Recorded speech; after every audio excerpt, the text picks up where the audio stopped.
Eddie was unceremoniously thrown off the ship. One slight disagreement with the captain, with almost no blood and only a little hull damage, and he was out. Now he was stranded on some xenoplanet. He was still standing bemused when one of the officers threw his gear at him and sealed the ship. His wristband turned red and disintegrated. Fuck, that meant the captain had gone the whole way and revoked his contract. That meant he was going to run out of money. Shit. Like his ancestors before him, like every sailor ever abandoned in a strange port, he went to find a drink and a job. Then it started raining. 2 hours later, Eddie was becoming worried. The city was empty. Everything was closed and every building dark. He had searched for hotels, bars, cafes, and had found nothing. It was getting dark and cold. His comms had nothing of use on the planet. Just a generic map of the city. There wasn't a single venue on it. Finally, he saw a gleam of light down a dark alley. He didn't hesitate, hurrying to get there before it disappeared into the darkness. It was everything he expected. The smell was foul, the barman irritated, and the customer surly. Heaven after the rain. He quickly booked a room, although the manager seemed surprised when he wanted it for the whole night and not just for an hour. As he idled over his oddly flavored whiskey, he tried to start a conversation. Nope. This was not a friendly place. Finally, bored and slightly drunk, he pulled out his fiddle. It was light enough to drag from one ship to another, strong enough to withstand the odd heavy fall. He had no plans to play, he just needed to check that it had survived its trip from the ship. No one seemed to care about what he was doing, so he ran scales on it. The bow was dry, so he reached for the rosin. He suddenly became aware of the absolute silence that had filled the room. Shit. The barman was some Central Worlds type, with built-in ugly and too many sharp teeth. Eddie was quite surprised when it brought the bottle of whiskey over. You should have told me you were a priest. He put down the bottle. On the house. Play for us. We all need your prayers round here. Eddie was lost, but he could read a room. Everyone was watching him. They were swapping seats to get a better view. He didn't get the impression that it was a question, at least not right now. Well, music soothes the savage beast. He hoped. He started with A Fig for a Kiss and went into The Butterfly. If he might have hoped for applause, he certainly didn't get any. Mind you, that was a human thing. Probably. The room had the sort of hushed silence he had encountered at a poker game, not a bit of a session. He put down the bow, simply to take a drink, and it was like someone let the air out of the room. Tails sagged, crests fell, and the unhappy shuffling of bodies filled the room. The barman sighed. Thank you, priest. 2 prayers was a privilege. Eddie had quickly worked out what that meant, and hell, he was here to make contracts. Friend, I've only just begun. I'll play if you'll listen, and if the whiskey gets better. By the time he reached The Wind That Shakes the Barley, he was tired and drunk. He had long since stopped watching the audience, just enjoying the freedom to play. Finally, he had to stop. Friend, I can do no more tonight. I need to sleep. No doubt I'll be round tomorrow if I can find something to eat along the way. The barman had a strange expression on his face. Well, stranger than usual, and put some form of currency down in front of him. The customers, of which there seemed to be a lot more than he remembered, started to do the same. The whiskey blurred the event since he just smiled and nodded. The barman had been telling them in a low voice that the priest would be back tomorrow. Looked like he had a gig. The morning carried the same gray rain. On top of the hangover and the hunger, it didn't improve his mood. His fingers were stinging. How long had he played last night? Beside his bed was a neat pile of currency. He didn't recognize it, but it might buy breakfast. Then he realized he wasn't in the shitty room he had rented. This place looked clean, and it had windows. Maybe no breakfast then, or he had got a free upgrade. Although, in his experience, free was the rarest element in the galaxy. Beside the sink were some basic ration bars and water, also a half bottle of whiskey. The breakfast of kings. After a serious shower and dragging some fresh clothes from his pack, he felt ready to face this new world. Or at least to find out its name, for a start. As he reached the barroom, it seemed nicer than he remembered. Maybe the cleaners had been in. Even the barman looked happier. Probably just the daylight and a good night's sleep. Good morning, friend. Any chance you could answer a few questions? I'm afraid I know nothing about your city, other than the spaceport. Also, I need to grab something to eat and find any ship company offices around here. The barman stiffened. But you will return. People are expecting your prayers tonight. Eddie grinned. Yeah, I'll be back tonight. Could you hold my room for a couple of days? I'm going to need an address if I'm looking for work. The barman relaxed. Sure. I'll hold it as long as you want. I don't get guests like you very often. As to food and the rest, you wait here and I'll get you a lift to the city center. Just call him when you want to come back. Save you getting lost out there. The taxi driver was like drivers all over the galaxy, chatting about his city the entire way. Eddie learned it was called Airinn, something that brought an immediate smile to his face. That was the playlist for tonight sorted. His comms had begun updating, filling in the blanks as it crawled local sites. The reason he hadn't found any hotels or venues was simple. There weren't any. Anything listed as music was a church. Anything listed as a hotel was a brothel with a bar. Since he couldn't reliably tell any of the species' genders, he could have been surrounded by ladies of the night or whatever they were called around here and not known about it. Then he found a restaurant that served human food and lost his curiosity about anything else. He pointed it out to the driver, who drew a sharp breath. Friend, that place is expensive. My broodling has a place much cheaper, much nearer. Eddie nodded. Next time, maybe. I need to find out if there are any other humans on planet, and they probably eat here. He pulled out a wad of local currency he had been given. Will this cover it? The driver snorted. Yes, probably for a few weeks. You must be one hell of a priest. Call me when you're ready to go back. I'll be around. The restaurant was clean, with booths surrounding the walls. He reckoned they might cover 100 people, tops. Taking up the center of the room was an odd instrument. It looked like someone had crashed a piano into a church organ. It was being played, badly, by one of the locals. Everyone was ignoring it. Frankly, it sounded like the sort of noise you find in a dentist's waiting room. The server approached him, guiding him to one of the smaller booths. Sir, I will fetch the human menu. Can I get you something to drink? We have human beers if you wish. Eddie relaxed. Do you have coffee? Because I could seriously do with a coffee. The human menu turned out to be burgers and fries, or deep-fried poultries and fries, or just fries. Fine, this was his kind of healthy hangover food. When the server returned, he asked him the crucial question.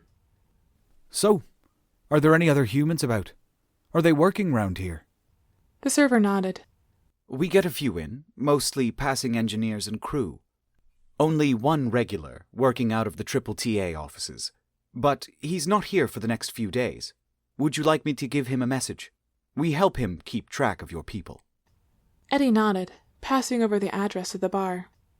Sure. I'm staying there for a few days. Tell him I'm looking for a ship. Thanks. The server read the address. Sir, there are better places. Perhaps I could look for you. Eddie shook his head. No, it's fine for a few days. If I need to stay any longer, I'll get back to you. The burger was fine, but the coffee was truly excellent. He suspected some of the engineers had adopted the place, since normally the Xenos couldn't make coffee to save their lives. He meandered around the city, trying to define what was so truly alien about the place. Some buildings were polished, beautiful even. Others looked like something you'd find in a slum, and they sat side by side. Weird. Then he decided he had had enough and called his taxi back. He might grab a nap before the gig. There's a quiet knock on the door, and Eddie opened to the barman. Ah, I was just wondering if you would come down. I'm afraid there's a lot of people who have heard about you. Please? Eddie shrugged. Sure. Give me 10 minutes. As he walked down the steps, it didn't sound busy. Then he reached the bar room. Xenos were packed tightly around the room, and all the tables had been removed to make space. The only cleared place was the chair at the bar, the chair he had sat on yesterday. Except that it had been replaced with a more elaborate chair. A bottle of whiskey and a glass rested on the bar, but no one else seemed to be drinking. The barman watched him arrive, relief filling his crest. Welcome back, friend.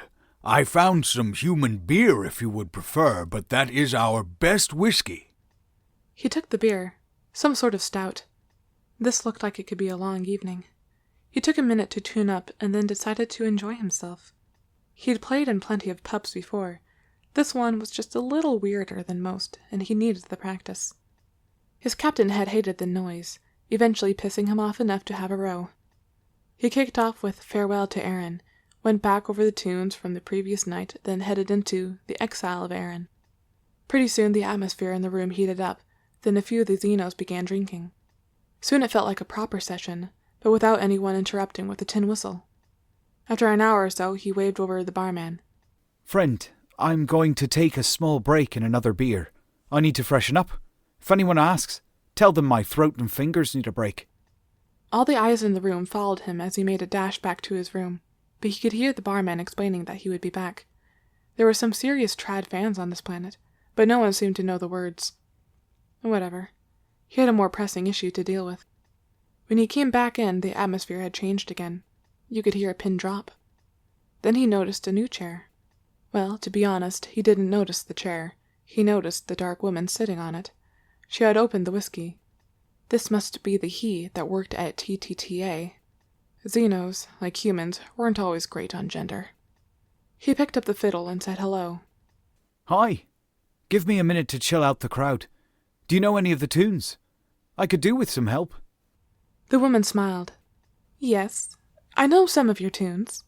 I know Farewell to Airinn and The Exile of Airinn. Could you play those for me? Eddie smiled. He had figured the locals would like the name. No point in disappointing them by correcting the spelling. He kicked off with a mellow voice beside him joining in, word perfect and pitch perfect. When he moved on to other songs, she sat and watched him play, tapping her fingers to the rhythm. She perked up again when he played Airinn Go Bra and Airinn Star. They filled another hour with songs before he decided to take a break, since the crowd seemed back in good humor. That was amazing. You have a fantastic voice. Can I ask your name? She laughed. Oh, I'm called Airinn. That's why I loved your songs. So rare to find it in something as beautiful as those prayers. I had to come and see who had arrived. Eddie was confused, but happy to find out more. Well, trust me, that name is very popular at home. I'm sure I could find another 100 or so if you don't mind the spelling. Were you named after the city? Eddie wasn't watching as the barman turned pale and the crowd moved back as much as they could, which turned out to be a lot more than when they had first arrived. Oh, something like that. Can we sing Airinn Star again? I think I have it now. Her eyes swept to the room. And I'm sure they would love to hear it again. It was only the promise that he would play the next night that Airinn was willing to let him stop. His voice was shot and his fingers were ready to fall off, but that had been a hell of a session. Finally, he called the barman over and told him that it was over for the night. He wasn't sure, but it didn't look like the same barman. Younger and fitter. Maybe a son, he guessed. In fact, the crowd had got younger as well. Perhaps they had come to join their parents. His mind was mostly on the attractive woman that wanted to meet him tomorrow. This planet was picking up nicely. Then the barman silently put 2 large piles of cash in front of him. He seemed at a bit of a loss. Priest, I never thought I would see that. Thank you. Your room is ready. They had put him in a different room again. This place was a full suite. Nice. Especially the full bath. He was too tired to sleep, too full of adrenaline and the buzz from the gig. He soaked away for an hour, sipping on the whiskey that had been waiting for him. Someone had cleaned his clothes and packed away his gear. Then he sprawled out on the bed and slept, dreaming of the dark-haired girl with the soft voice. In the quiet night, Airinn was wondering about a scruffy Irishman and his strange prayers. In the morning, the new barman tapped gently on the door. Sir, you said to call you for lunch. The taxi is waiting. Eddie had forgotten about that, his thoughts sliding back to last night and promptly derailing as he thought about Airinn. He grabbed his jacket and headed for the door. The lights were off, the windows bright. It looked bigger. Then he realized that there was no furniture. He dismissed the thought as he headed away in the cab. This time his driver was less helpful, babbling about some local religious event planned. Apparently, it was awesome. Then his stomach reminded him that he hadn't stopped for breakfast. Deep-fried poultry with fries was the only solution. Perhaps tomorrow he might try something local. Or just have fries. The restaurant was oddly quiet. He noticed the bizarre piano thing was unoccupied, thankfully. A human man, middle-aged and tired, was waiting at his table. Hi, you must be Eddie. I work for the TTTA. My name is Phil. We need to talk. Eddie sat down. Oh, I thought that was someone else. How many humans are on this planet? Phil sighed. Exactly 2, right now. That's why we need to talk. He nodded towards the center of the restaurant. You know why that noise has stopped? Because they don't want to pray right now. Not with the goddess of music walking around. Well, the goddess of everything, really, but she has a thing about music. If they play badly, and they do, she can get pissed. A voice behind him suddenly spoke. Indeed. Or she can get pissed when people speak out of turn. Nice to see you, Phil. But if your company wants to sit on this planet any longer, I suggest you come to the concert tonight. In the meantime, I would like to have lunch with Eddie. Alone. Eddie watched as Phil legged it out of the restaurant with surprising speed. Certain things had begun to crystallize in his mind. So, Airinn, they named the city after you, not the other way round. I don't often get to meet a city. The odd ship, but that's about it. Are you an AI avatar or something? Airinn just grinned. Something like that. I'm having the burger. What about you? Part of Eddie was a little in shock, but most of him was just happy to see her. In space, avatars were just people, even if they weren't really. You just sort of ignored it and treated them as they wished to be treated. He wondered why Phil was making a fuss, to be honest. It was just a surprise. They spent lunch laughing about the previous night and planning the playlist. She seriously loved any songs with her name in it. She thought it was amazing. She laughed like a drain when he had to admit there were no songs about an Eddie unless you included stuff about rivers. This time, Eddie wasn't blind. He vaguely remembered the dingy, foul-smelling bar from a couple days ago. Now it was a massive, beautiful theater with a long, polished bar and a deep stage. The barman stood helplessly at his spot. Please, friend, she did all of this for you. If you disappoint her, she will bring it down in a thought. Eddie had to admit that was a hell of a chat-up line. That's okay. We had lunch. We're all good. She said she would be in later. The barman seemed to run out of words at that point. Airinn was feeling ridiculous, worrying about what the human would think. She was older than him, from a different species. Still, she crafted her fiddle carefully and practiced for the afternoon, just in case. She hadn't had this much fun in a long time. They were sitting at the bar, waiting for the crowd to settle in. It was taking a while. So, Airinn, did you ever travel? I mean, in space. I know that some AIs settle down, build a city, raise a people. It sounds nice. Airinn sighed and finished her beer. Eddie, I'm not an avatar. Not exactly. I'm the planet. The whole, entire planet. I've been to space for several billion years. When the first aliens, Xenos, arrived, I helped them.